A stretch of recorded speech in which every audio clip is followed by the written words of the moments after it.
What's going on, Guardians? It's Tizzle here, and in this video I wanted to weigh in on the crafting versus no crafting debate, and I also want to talk about the absolute piss poor reward structure for this season. Now, right off the bat, I am pro crafting, but I'm also a bit of an anomaly. I don't really need to be chasing loot to engage with Destiny. I get my joy out of build crafting in this game more than anything, and for a long time I also enjoyed pushing myself to solo GMs and stuff, so I didn't really need a carrot dangling in front of me to get me to play. My own desire to get better is what pushed me. That being said, I totally see the argument against crafting. Destiny 2 is, after all, a looter shooter. That means you shoot enemies in the hopes of gearing your character up with loot, and crafting is basically a participation trophy. For a lot of people, it kills a fundamental aspect of what is fun about Destiny, chasing good loot.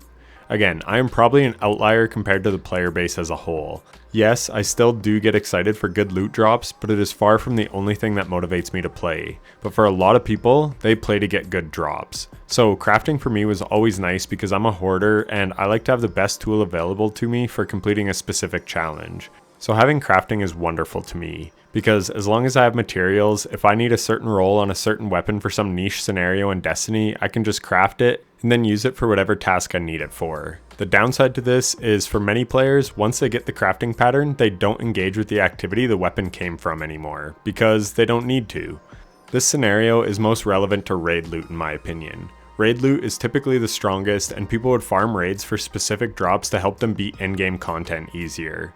But once red borders were introduced, once you had your patterns done, there was no reason to engage with raids. Which sucks, because raids are some of Destiny's greatest content that they produce. They're wonderful pieces of the game that definitely deserve to be engaged with. On the other side of the coin though, you have people like me, OCD people who just want to collect everything in the game. I probably engage with Salvation's Edge more than I otherwise would have because I do not like running that raid at all. I loved it as a day one experience, but it is not fun to me on repeat run-throughs. And the loot in that raid would not have made me want to go back in there more than I had to. But because I like to have every crafting pattern, I did it over and over until I was free from jail. Same goes for Garden of Salvation. I do not even care about any of those weapons, but I'm running it once a week for my 2 red borders just so I can craft them in case I need a certain role for a build one day. So crafting actually makes someone like me engage with the content more than they otherwise would, because I do not care or need a single role from that raid. They are basically all side grades to other god roles that I already have. For me, it's just a completionist thing. So some people's arguments about it killing replayability is not totally true. It actually increased my playtime in a raid that I otherwise would never have engaged with. And with Last Wish, when those red borders came out, I got the god roll Nation of Beasts and 3 god roll rocket launchers that I wanted before I even got the patterns. So I would have been done. But at the same time, you couldn't enhance weapon drops at the time, so I went for the crafted versions instead because they are just straight up better thanks to enhanced perks. So where do I stand on the topic? Well, I do agree for the most part that it kills the loot incentive in Destiny. It just feels like you are ticking boxes on a checklist, which isn't fun or engaging. But as someone who values his time greatly and likes to accomplish whatever goal I'm trying to achieve, I would much rather have crafting be a thing. That is because there is a deterministic route to achieving my goal. If I play XYZ activity enough, eventually I can get the role that I'm looking for, and that's extremely important to me. RNG is just that, completely random. Or maybe not so random thanks to Waitgate, but the point still stands. It is out of my control. I can farm Tomb of Elders or Onslaught Salvation every day until the end of time, and I still may never get that bittersweet that I want with Envious Arsenal and Bait and Switch. And that feels fucking horrible. I do not want to play this activity any longer. I had my fun with it, and I want to be done with it. I've grinded more than enough. And when crafting was a thing, I could have spent my harmonizers on bittersweets, or just kept farming and eventually gotten the red borders. I knew that if I put in the time, I could get the reward that I desire. But with crafting gone, this is no guarantee.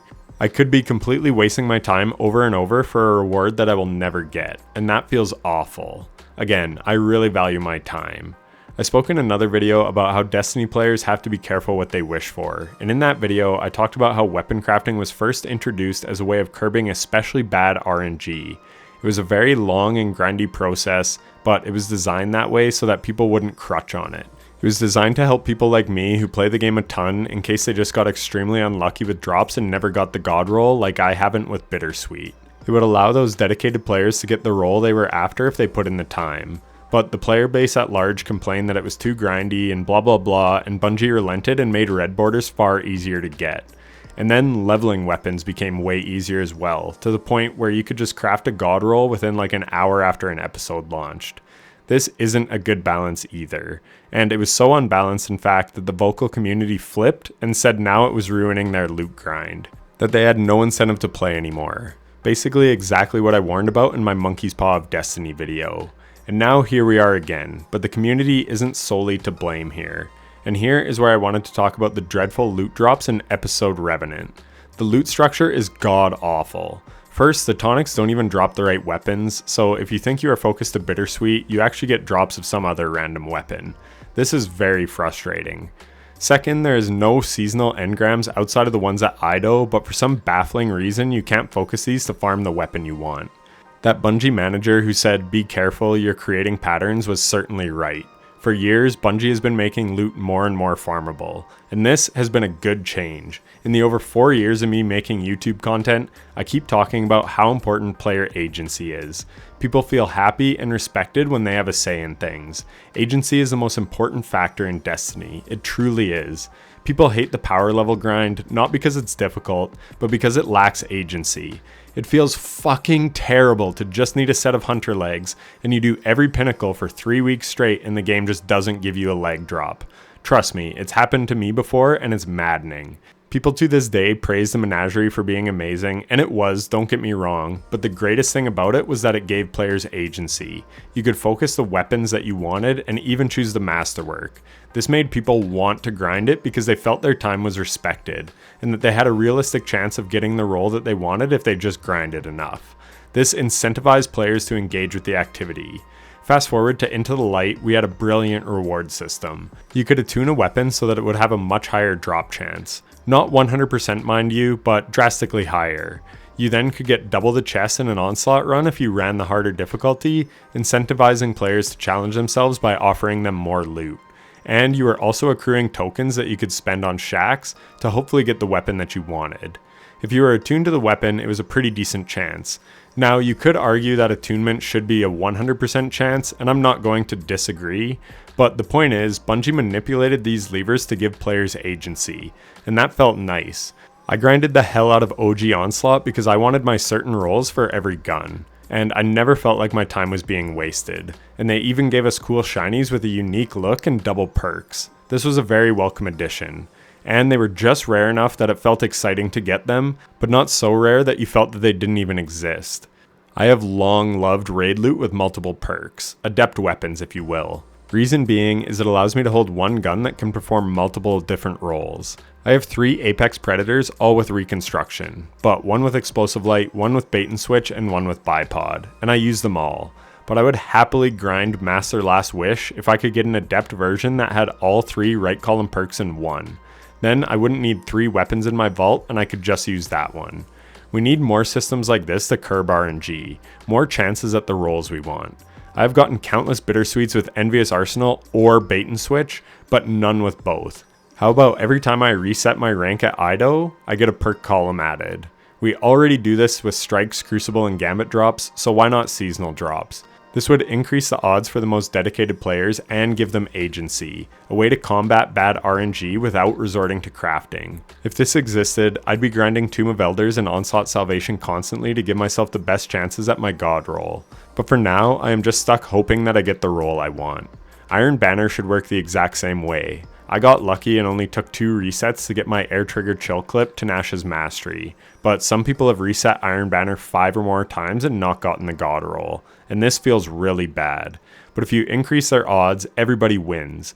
Bungie gets the playtime that they so covet because players will play more knowing that they are increasing their odds with every reset. And players will be happy because they have a deterministic way to increase their odds. Bungie is giving them agency, something in their control if they grind enough. But at least Iron Banner has a focusing system. The fact we don't have a focusing system this episode is just baffling. We have had focusing in every season I can remember for the last couple of years, so what the fuck happened there? Why did it disappear? This is what I meant when players are getting used to patterns. Players became accustomed to having some form of agency over their drops, so now when it's ripped away, it feels even worse than ever because we're used to it. So Bungie took away focusing as well as attunement, even though I guess they did try to give it to us in the form of shitty ass buggy tonics, but then they also got rid of multiple perk columns. Every form of RNG mitigation that they have implemented over the years in response to player feedback has been ripped away from us this season, and it feels fucking terrible. Let's hope that Bungie learns from this. Obviously, myself and others would like crafting back, but at the end of the day, I just want some form of agency. Attunement with multiple perk columns after resets would be a great alternative if they don't want to bring back crafting. But what we have this episode is fucking atrocious. Anyways, that's it from me. Like and sub and all that stuff, and I'll catch you in the next one. Take care.